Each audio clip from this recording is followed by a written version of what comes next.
नमस्कार, news for nation देख रहे हैं आप और मैं हूं सान्या आपके साथ। प्रशांत किशोर द्वारा अपने समर्थकों के साथ उन्होंने घेराव करने की बात कही और उसके बाद आपको बता दें कि प्रशांत किशोर अपने समर्थकों के साथ एयरपोर्ट से होते हुए विधानसभा घेराव की ओर बढ़े आगे, लेकिन चितगोरा गोलंबर पर उन्हें रोक दिया गया, लाठीचार्ज की गई। लेकिन अब जो है इस पूरे घेराव का असर हो रहा है।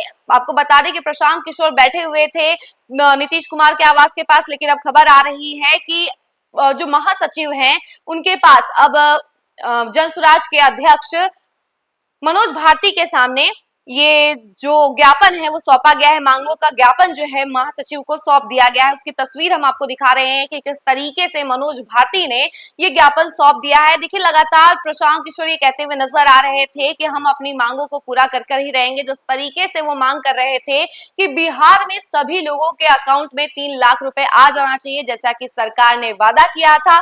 सरकार ने ये आपको बता दें कि सरकार जो है वो एक वादा करते हुए नजर आई थी कि सरकार ने कहा था कि 3 लाख रुपए जो है सभी गरीबों के अकाउंट में चला जाएगा और जो भी रोजगार करना चाहते हैं उस रुपए से रोजगार कर सकते हैं। और उन्होंने ये भी कहा था कि 3 डिसमिल जमीन भूमिहीनों को दी जाएगी ताकि वो अपना घर बनाकर रह सके और उन्हें गुजारा करने में आसानी हो। साथ ही ये भी कहा था उन्होंने कि भ्रष्टाचार जो हो रहा है भूमि सर्वेक्षण में वो ना हो। और इन्हीं मांगों को लेकर अब ज्ञापन जो है सचिव के सामने सौंप दिया गया है और ये ज्ञापन जो है मनोज भारती की अगुवाई में सौंपी गई है। आपको बता दें कि प्रशांत किशोर ने कहा था कि जब ये मांगे हमारी जो पूरी हो जाएगी तो हम जरूर अपने लोगों तक पहुंचेंगे, लेकिन उससे पहले ही उन्होंने कहा था कि अगर हमारी मांगे नहीं पूरी होती है तो हम मॉनसून सत्र के समय विधानसभा का घेराव करेंगे।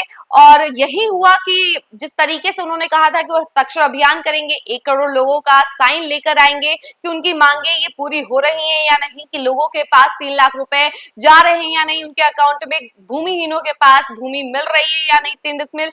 ये सभी मुद्दों को लेकर उन्होंने बिहार बदलाव यात्रा का भी शुरुआत किया था और सभी लोगों से मिल रहे थे, जनप्रतिनिधियों से मिल रहे थे।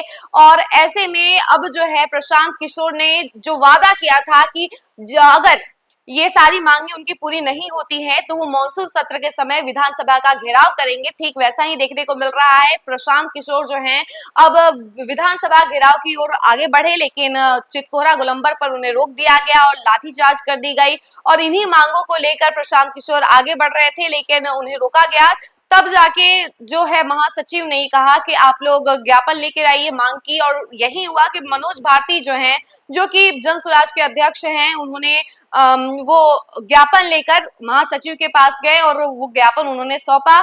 और इस पूरी खबर की मतलब जो है यही निकलता है कि अब प्रशांत किशोर के सभी वादों का और सभी दावों का अब असर हो रहा है। जिस तरीके से प्रशांत किशोर हमेशा कहते रहते हैं कि उनकी मांगे सुनी जानी चाहिए, उन्होंने ये भी वादा किया था कि मॉनसून सत्र के समय वो विधानसभा का घेराव करेंगे और वही देखने को मिल रहा है। उन्होंने विधानसभा का घेराव करने के लिए भी आगे बढ़े, एयरपोर्ट से होते हुए विधानसभा की तरफ जा रहे थे और चितकोरा गोलंबर पर उन्हें रोक दिया गया सीएम आवास के पास। अभी वो बैठे हुए हैं, उनकी पूरी बात सुनी जा रही है और ज्ञापन जो है मांगों की वो ले ली गई है। महासचिव उन्होंने ले लिया है और अब जो है इसका क्या असर होता है वो देखने पे पता चलेगा। बाकी इस खबर के लिए बने रहिए हमारे साथ और देखते रहिए न्यूज फॉर नेशन। धन्यवाद।